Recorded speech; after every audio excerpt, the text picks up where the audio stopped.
In this video, I'm going to show you how to make a fancy beaded bead using a 12mm facet, 3 colours of size 10 seed beads and a 4mm facet to use as decoration. So I've prepared my needle, size 10 needle with 1.5 meters of thread, and I've tied a keeper bead about 15 centimetres or so from the end. So what I'm going to do is I'm going to thread on the 12mm faceted bead and pull the thread through. I'm going to then thread on, the bead is made with 2 repeating sequences, so there's one here and then there's one here with the 2 facets, and then you connect them together afterwards. So I'm going to start by threading on the first sequence, which is 3 B beads, 3 B beads, 1 C, 1 E, which is your facet, 1 C and 3 B. Okay, and then as we've done in the previous videos, we're just going to make a strap around the side of the bead by going back through the bead in the same direction as before. So that's strap 1. And then strap 2, I'm going to thread on 1 B, 1 D, 1 E, 1 C, 1 D, 1 C, 1 E, 1 D and 1 A. And then again, avoiding the keeper bead, we're going to go through there like that.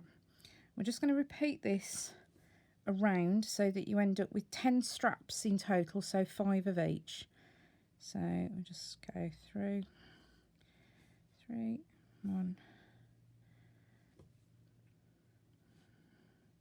1, 2, 3,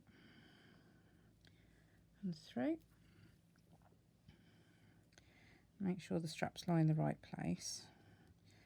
So if you have to just persuade it into place, do. Go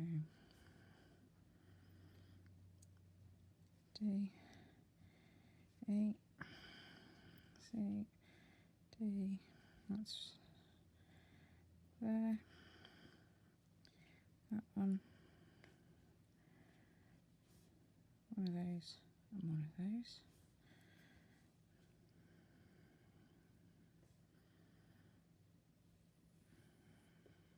Whoops.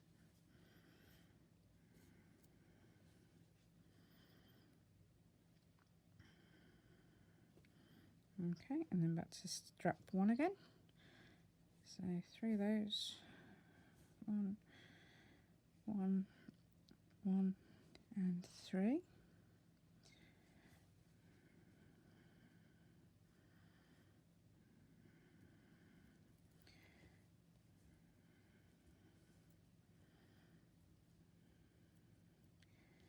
There.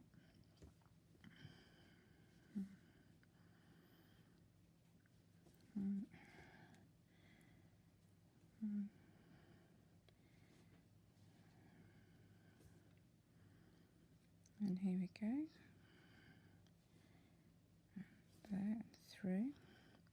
So keep your tension nice and even on these straps. Try not to have any that's a bit saggy. You need them to be reasonably tight so that they work. So that's 3 repeats. So 2 more to go. 2. Oh, forgotten the sequence. So there and through.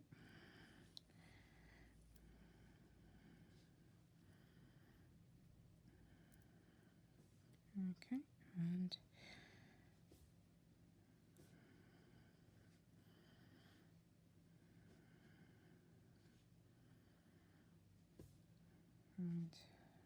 through and green and yellow. Now the good thing about this repeating sequence is you can actually copy your previous work. You don't have to keep going back to the pattern, which can be an advantage because it means it's actually really easy to see if you've made a mistake with what you're doing. So white, orange, white, yellow. So there we go. And then last strap. So yellow, green, orange, white, green, white, orange, yellow. No, that's not right. I've missed the green beads out, so we'll just pull that back, pick up the extra beads, and go through again.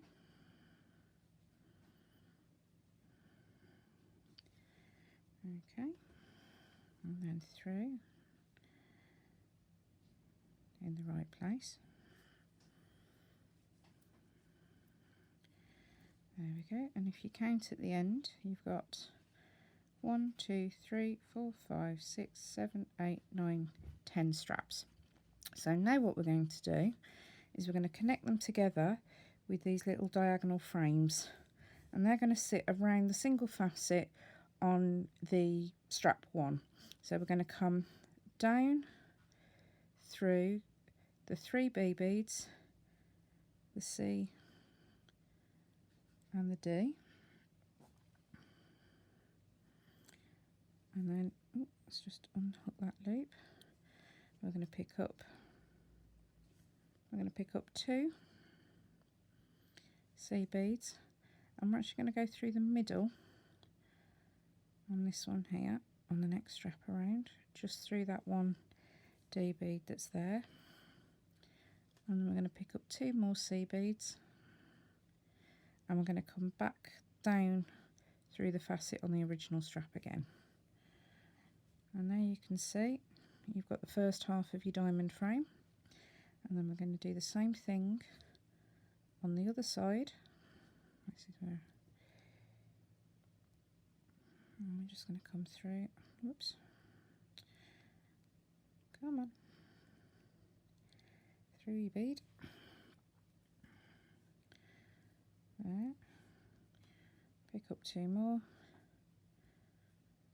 and we're going to go down through the facet, and then we're going to come all the way down through,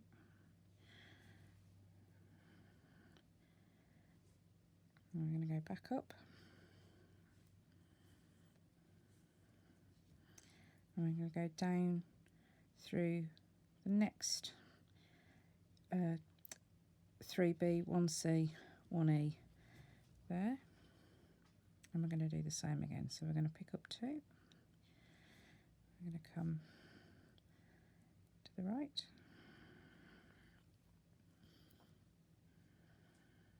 now of course if you're left-handed you probably find it more comfortable to work round in the opposite direction, so if you need to do that then do. There's no right or wrong really, you've just got to make sure that it's comfortable, you're not getting yourself in a tangle, and that you're covering both sides of the bead. So work whichever way round feels more comfortable to you. If you need to turn your work upside down then do, just make sure that you keep your sequences correct. So again, through and down,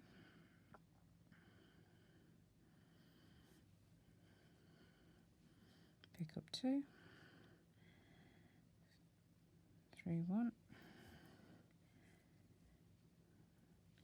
pick up 2, and go down, pick up 2, and go through, whoops, okay, and down and out the bottom. And as you can see, this is actually starting to firm up really quite nicely, so it's quite sturdy. So it's maybe a little bit big for an earring although if your tastes run to big earrings then possibly not, but this make a nice tassel top. You can use it as a bead on a key ring, something like that. It's pretty sturdy.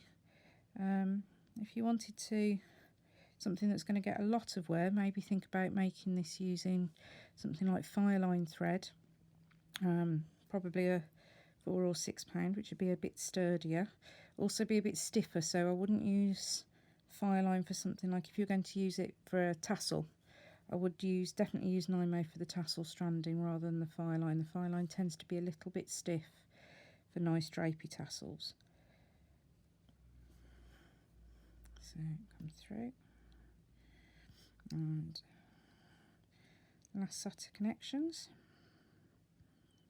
I'll come down through there. I think this one's attached to here. This one's attached to the keeper bead thread, so you can just pull that a little bit tighter. So pick up 2, go through,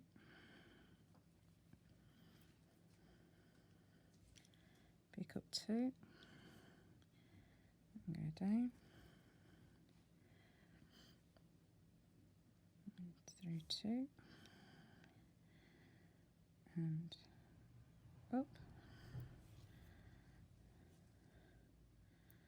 and through 2, and down.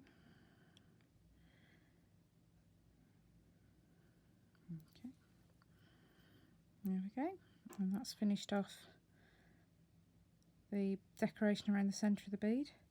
So we'll just come up through there, and then we're going to finish off the threads. So we're going to go through a couple of beads, tie a knot by going under the working thread and through, and pull it tight. Whoops. Through another couple of beads, and again tie your knot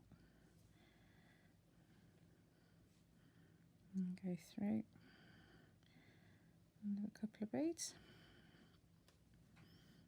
and then grab your scissors and just trim, and then I will take the keeper bead off the start of the thread, and thread your needle. Oops, missed.